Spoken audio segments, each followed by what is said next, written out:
invited NGOs and government stakeholders, other distinguished guests, ladies and gentlemen. If I've missed anyone, I apologise. Welcome to the University of West Indies and this premium open lecture to be given by Mr. Marco Gonzalez. Mr. Marco Gonzalez graciously volunteered to give this presentation as part of a weeks-long activities and meetings that have been taking place on campus, the OzonAction Network for Latin America and the Caribbean. This meeting has been organised by the Department of Housing and Environment from the Government of the Republic of Trinidad and Tobago, the United Nations Environment Programme, and the University of the West Indies, St. Augustine. It's included ozone officers from countries throughout the Latin America and the Caribbean. The main goal of the meeting has been to assist countries in the preparation for the meeting of parties of the Montreal Protocol on substances that deplete the ozone layer. As such, it's a hugely important meeting, and despite the successes of the meeting and the partnership and the Montreal Protocol itself, I believe there's still much work that needs to be done.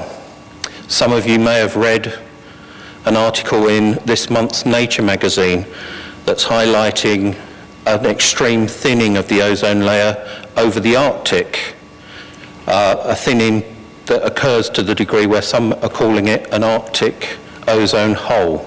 Not an Antarctic one, the one we're familiar with, but one occurring over the Arctic. There appears to be a whole range of physical processes that are causing this to be occurring. Apparently a particularly cold winter allows chlorines to work more effectively, but people are still trying to understand the processes taking place. So there's still clearly a lot to be done.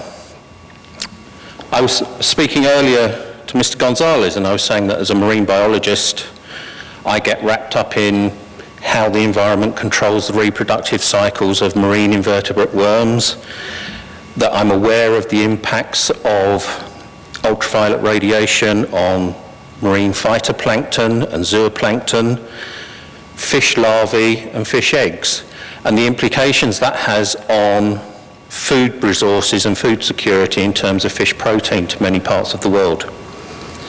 Within the region here, we're also very aware of the impacts of climate change, but also UV radiation on coral bleaching, with the implications that that may have on reef health in the Caribbean and tourism income. Outside of that, we're aware of impacts of UV on crops, and at the top of the spectrum, I guess, on human health. So there are a whole variety of ways in which the issues being dealt with by the group here this week impinge on our lives. And as such, as I say, it's a very, very important meeting.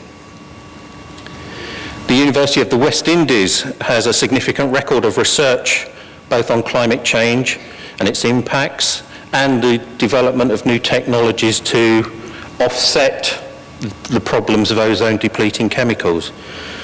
Notably, Professor Gurmaran Kochar, Professor of Applied Thermodynamics and Renewable Energy Resources, who spoke this afternoon, Professor Agard, one of our Nobel laureates from the Intergovernmental Panel on Climate Change. Therefore, the University of the West Indies is an appropriate venue and an establishment to be co-hosting this meeting and participating in such an important regional event. With that, I would like to invite Dr. Marissa Gowrie from the Ministry of Housing and Environment to say a few words on behalf of the government. Thank you.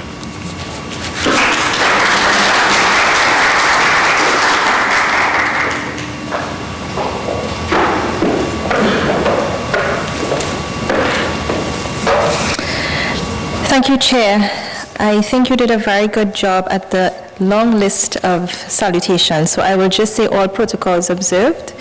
Good evening and welcome. It is indeed a pleasure to be given this opportunity to bring you greetings from the ministry at this premium lecture. The ministry is honored to collaborate in the hosting of this event and delighted to have in our presence such a distinguished yet down-to-earth individual with a wealth of knowledge pertaining to the International Environmental Fora. I hope that those of you in attendance this evening find great interest in the issues being presented and discussed, as the depletion of the ozone layer has not only a global effect, but affects the health and well-being of individuals, as well as the ecosystems on which they depend, as Professor Lawrence just noted. Ladies and gentlemen, I'm sure that we'll be hearing more this evening about the Vienna Convention for the Protection of the Ozone Layer and its Montreal Protocol, both international treaties geared towards the eventual restoration and protection of the ozone layer.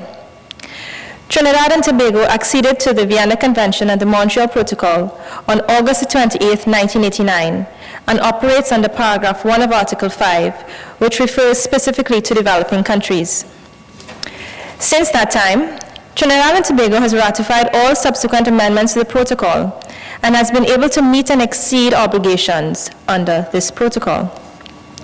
Some of the special measures already taken by this country as part of our phase-out process of ozone-depleting substances include the establishment of the National Ozone Unit within the Ministry of Housing and the Environment, implementation of a series of public awareness programs, training programs in good refrigeration practices, training of customs officers, phasing out of halons as firefighting substances, and most recently, the phasing out of imports of CFCs as at December 31st, 2007, 2 full years ahead of the scheduled phase-out date for developing countries. We are now moving along in the implementation of our national obligations with the phasing out of hydrochlorofluorocarbons, or HCFCs, for which approval and funding from the Montreal Protocol has been received and which we will start in 2013. It will incorporate training, awareness, equipment provision, legislative reform, and exploration of use of alternatives. These past few days, the Ministry, in collaboration with the University and the United Nations Environment Programme, has been hosting the main meeting of OzonAction networks of Central America, South America, and the Caribbean. This meeting has fostered even greater collaboration between the region with regard to the implementation of the Montreal Protocol through the exchange of experiences, ideas, and information, and discussion with agencies associated with the protocol. We have been extremely fortunate to have engaged with us at this meeting the expertise of Mr. Gonzalez, as well as the Deputy Executive Secretary to the Ozone Secretariat, Mr. Paul Howitz. I am particularly happy, therefore, that we have been given this opportunity to have Mr. Gonzalez's experience not only shared with us at the meeting, which is of a technical nature, but also with all of you present here this evening. In closing, I would like to thank Mr. Gonzalez for graciously consenting to deliver this lecture, the University for facilitating its hosting, and you all for taking the time out of your busy schedules to be here this evening. I thank you.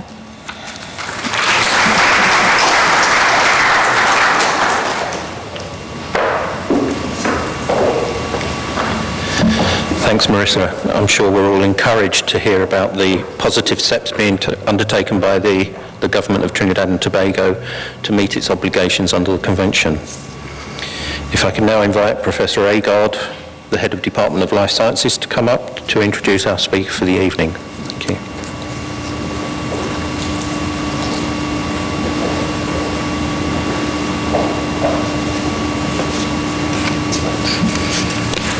Distinguished ladies and gentlemen, it's my pleasure this evening to be given an opportunity to introduce our distinguished speaker, Mr. Marco Gonzalez, the Executive Secretary of the Secretariat for the Vienna Convention and the Montreal Protocol, or the so-called Ozone Secretariat. Marco Gonzalez joined the Ozone Secretariat as its Executive Secretary in 2002 after being involved in energy and environmental issues for over 20 years. So he has a very long history of involvement in these issues. During that time, he held senior positions in various bodies of the government of Costa Rica, including at the Institute of Electricity and Telecommunications, the Oil Refinery Institute, the National Center of High Technology, the Ministry of Environment, and the National Congress. Mr. Gonzalez has been involved in ozone issues since the early 1990s, when, as a member of the National Congress, he spearheaded the legislative ratification of the ozone treaties. Thereafter, he actively participated in the implementation of these treaties at national and international levels. In 1996, in his capacity as Vice Minister of Environment and Energy of Costa Rica, he chaired the steering committee of the 4th meeting of the Conference of the Parties to the Vienna Convention and the 8th meeting of the parties to the Montreal Protocol in Costa Rica. He also served as Vice Chairman and Chairman of the Executive Committee of the Multilateral Fund for the Implementation of the Montreal Protocol in 1997 and 1998, respectively. He has won several national and international recognitions for his work, including the US EPA Best of the Best Stratospheric Ozone Protection Award, the 2008 US EPA Climate Protection Award, and the Champion of the Ozone Layer Award presented by prominent peers of the ozone family on the occasion of the 20th anniversary of the Montreal Protocol in 2007. Mr. Gonzalez holds a degree in electrical engineering from the University of Costa Rica, as well as a master's degree in power system analysis from the Imperial College of Science and Technology, University of London, UK. On a more personal note, I wanted to add that Mr. Gonzalez, as head of the Ozone Secretariat, represents a group whose activities indicate proof that global multilateral cooperation can achieve success in dealing with complicated global environmental issues. Something I would like to see emulated with other multilateral environmental agreements like climate change, where the ambition level is not very high at the moment. The Convention on Biological Diversity, which really hasn't produced the results that we had hoped so optimistically almost 20 years ago in Rio, and we'll discuss in Rio Plus 20 next year. Here is the proof. Since 1979, there was, as far as the world knew, no real ozone hole over the Antarctic. That is, as the technical people present will know, no ozone values less than 220 Dobson units.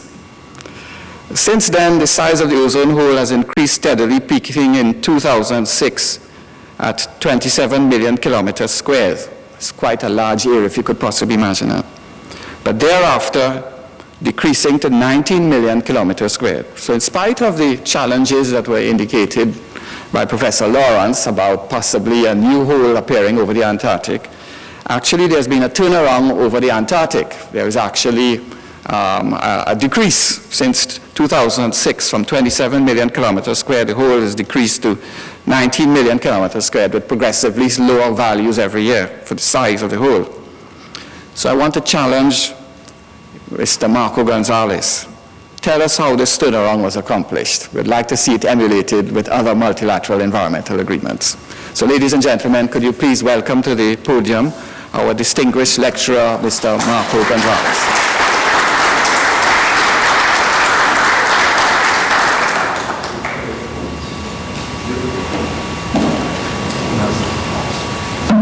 I think that we're going.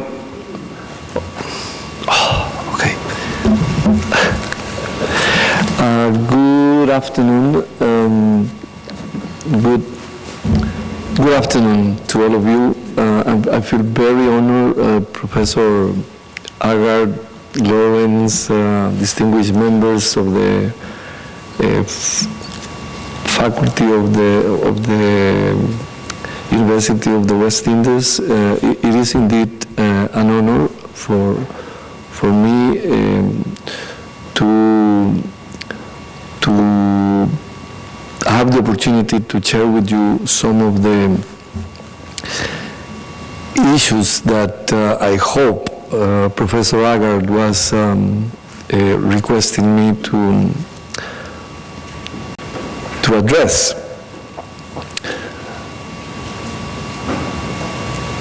And on behalf of the Ozone Secretariat of UNEP, I feel very honored to have this opportunity. We have been here for the last few days in Trinidad and Tobago, participating in this meeting of the ozone officers of Latin America and the Caribbean. And they are all responsible of the national ozone programs in their respective countries, and they are doing a fantastic job in the protection of the ozone layer. So I feel very honored to have some of you in this lecture. Before going into my formal presentation, I would like to share with you a couple of feelings that I have with regard to the work that we do in the Ozone Secretariat. We feel very honored to be working for the Montreal Protocol, for the governments of the world in their efforts to protect the ozone layer. We feel very honored and we feel very honored to serve the governments in those efforts.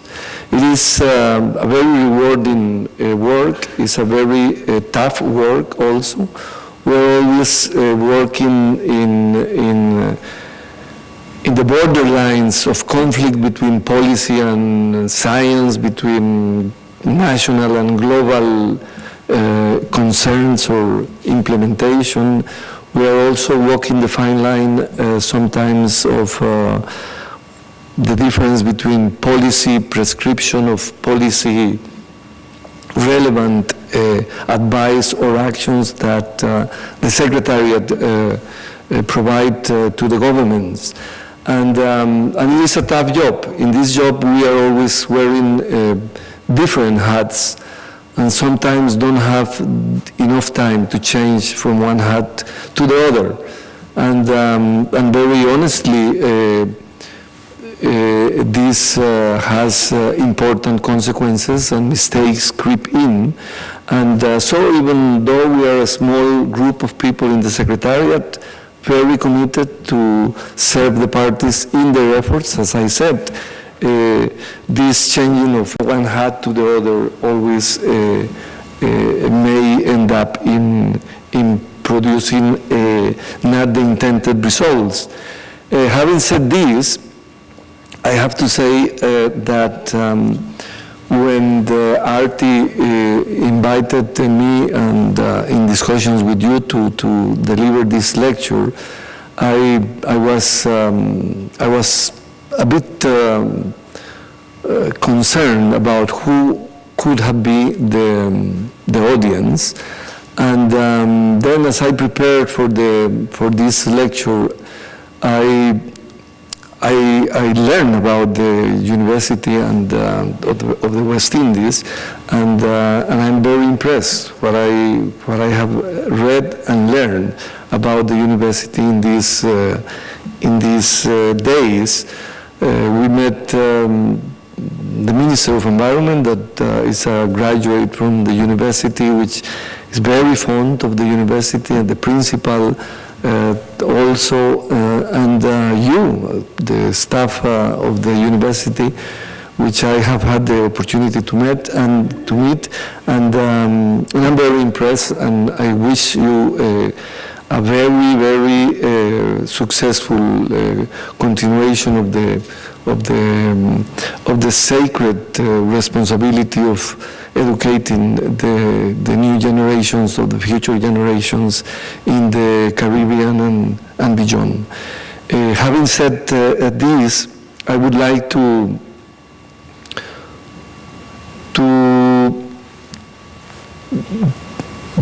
try to address what you were asking me to do, and I will start with this first slide, just remembering that about 3 months ago, the world was celebrating the adoption of the Montreal Protocol, but most of all, what we celebrate is the successful implementation of the Montreal Protocol on the 16th of September.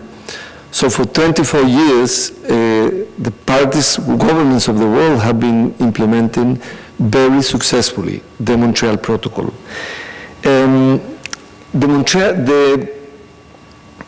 Very successfully implementing the Montreal Protocol, pursuing the protection of the ozone layer.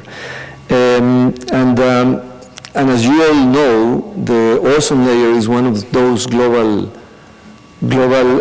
commons that protect life and sustain life on Earth. It protects us from the harmful ultraviolet B rays in particular. So in this lecture, I will try to address the origin of the ozone layer, where do we come from, where did it all started, and where are we going to. So, or what are the challenges that we may expect into the future. So I would hope to address the ozone layer, the origin, the science, the depletion of the ozone layer, and the actions that the international community has been taken to preserve the ozone layer. So it will be a travel or a journey from the beginning till, I hope, the future. So I will walk with you. So ever since forever, human beings have been asking these questions of where do we come from and where are we going? And I have to say that fortunately for us, there are two ways of addressing this question. One is through our religious beliefs, and the other one is science. In terms of our religious beliefs, independently of the visions or the different visions that different religions may have, there is one convergence point, and it is the belief that God created all things on earth and the earth itself. So that's convergence of all religions is clearly stated in the different sacred books of all religions.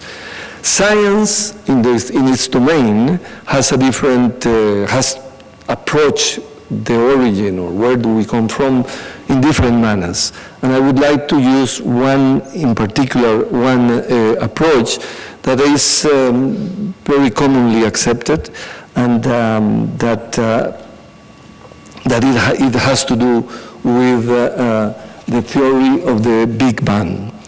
And I will use that to explain using this concept of the cosmic calendar, which was very popularized at the end of the 1970s by a book called The Dragon of Eden, A Speculation on the Evolution of Human Intelligence, a book that was published in 1977 by Carl Sagan. This calendar, the cosmic calendar, that you are going to be seeing, maps the 13.7 billion years since the Big Bang in one calendar year. And so if we start on the 1st of January of that year, is the Big Bang, and we move on through the year to see that by 11th of May, the Milky Way was, science suggests, that was formed.